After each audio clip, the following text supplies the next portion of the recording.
News Talk is online. News Talk Online is a production of paltalk.com, the largest multimedia interactive program on the internet with more than 4 million unique users on demand on iTunes and on YouTube and on Blip TV and on my blog, GaryBaumgarten.com, where you're encouraged to post your comments. Whether you agree with yours truly or not, no retribution. And thanks to our good friends at CRM Digital Talk Radio, we're syndicated to an additional 12 million households. I am your host, Gary Baumgarten.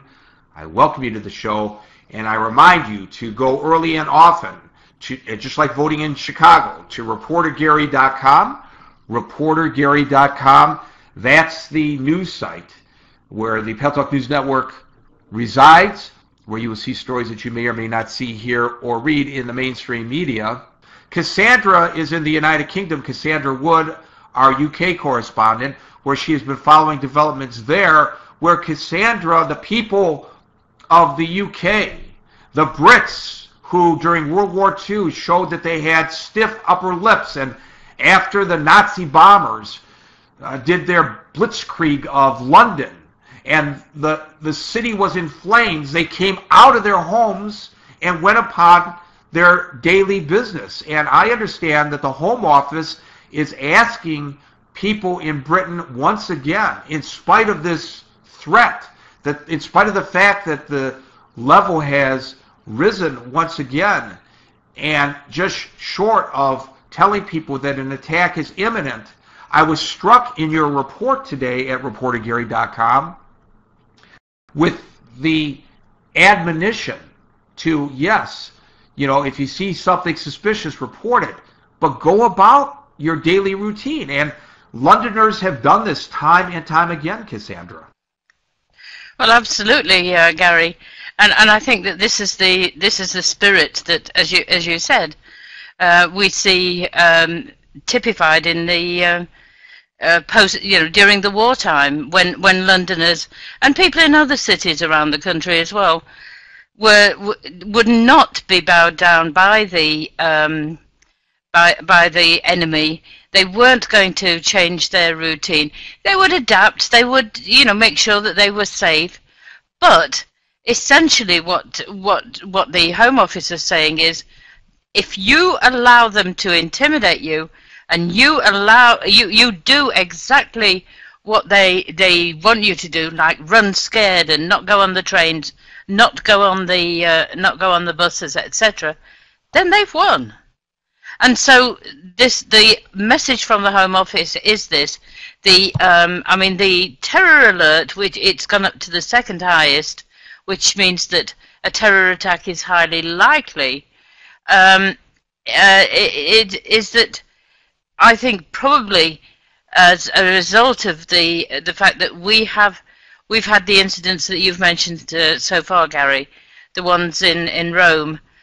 The threats that have been picked up in France and in Germany as well, and so and also the people who've been arrested here. So rather than be cowed, what you say is, hang on a minute, we are totally alert. We're aware of this. If we have to take measures, we will take measures.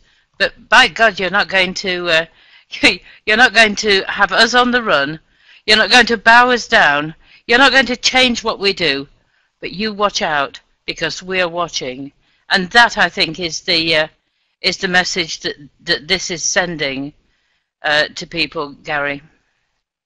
The spirit of the Brits, and that does live today, because after the 7/11 bombings, the people, even though as I recall, it was 2 subway trains and 1 bus. Do I have that right in my memory? Yes, that's right. Yes. They immediately, they had to travel. They had to go home. They didn't walk.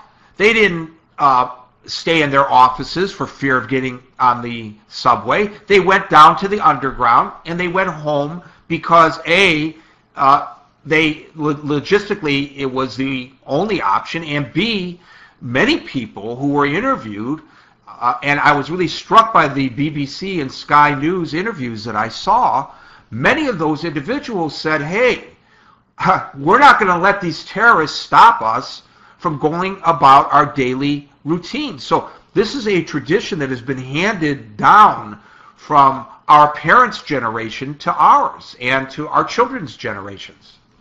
And the sad thing is, Gary, that unless we're reminded of this, we're likely to lose that because times have changed so dramatically. And I think that, you know, sort of we need to keep in mind that this is what we're about, that we do have backbone, and that we're not going to, we're not going to give up on things. We're not going to allow somebody else to come in and dictate what we do. We didn't do it with Hitler, and we're sure as heck are not going to do it with anybody else.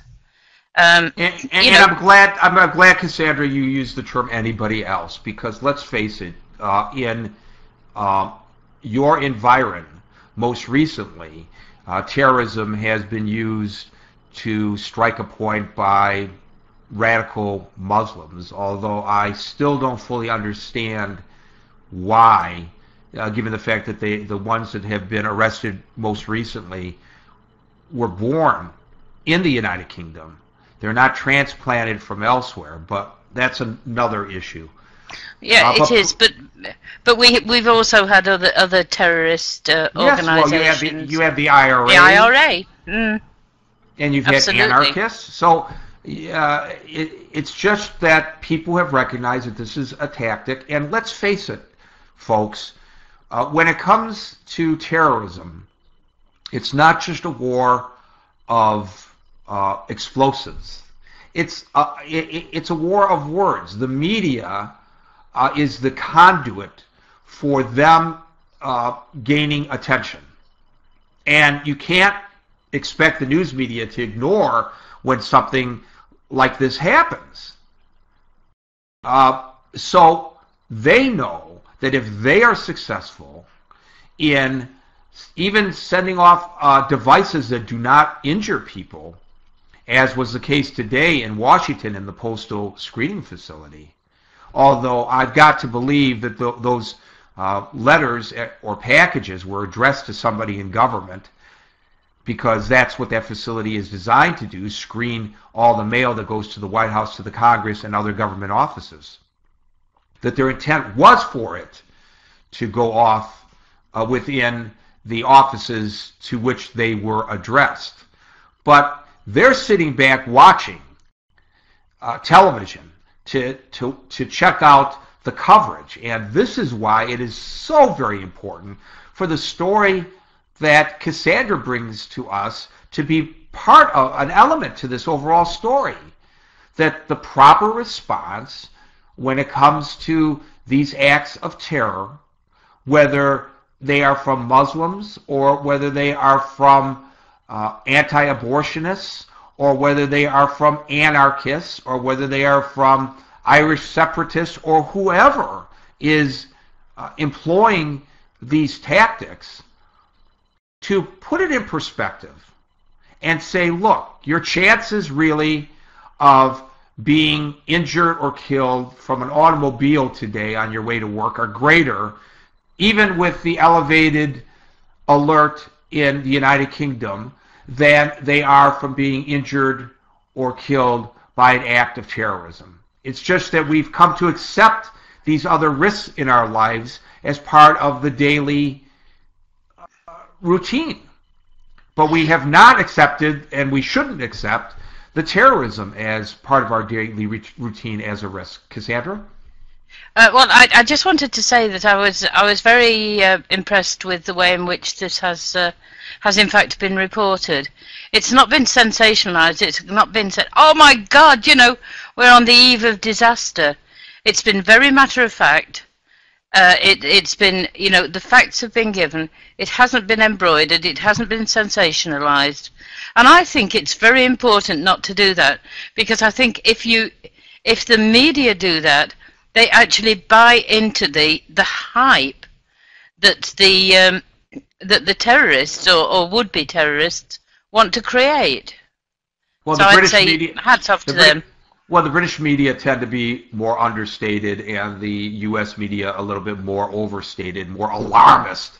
You know, yesterday on Fox, they were saying this is a very, very serious event that's going on in Maryland. Well, you know what? I can judge that for myself. I don't need some news anchor telling me that it's very serious. Just tell me what's going on and let me judge for myself how serious it is. And of course it's very serious, but we don't have to embellish it to the point where we're playing into their hands. We have to report it, but we need to report it in a responsible manner, Cassandra.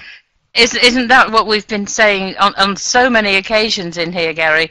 That news reporters have actually deviated from reporting the news to becoming opinion staters and opinion makers, and that's an entirely different ball game. So I think I think that that's what their responsibility is.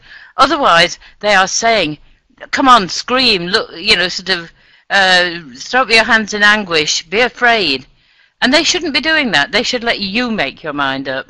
Thank you, Gary.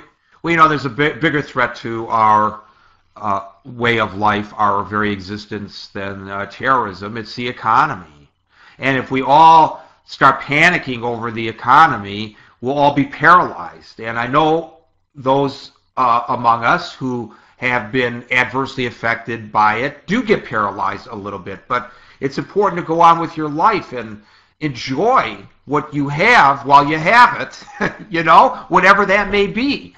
And I don't see nearly as much, at least on my continent, angst about the economy as I do about terrorism. And I think it's probably in an inverse kind of view on your continent, Cassandra, because there are people who actually take to the streets and march over the economy throughout the European continent. And for some reason, Americans don't do that. Thanks for that report, Cassandra. It's a pleasure.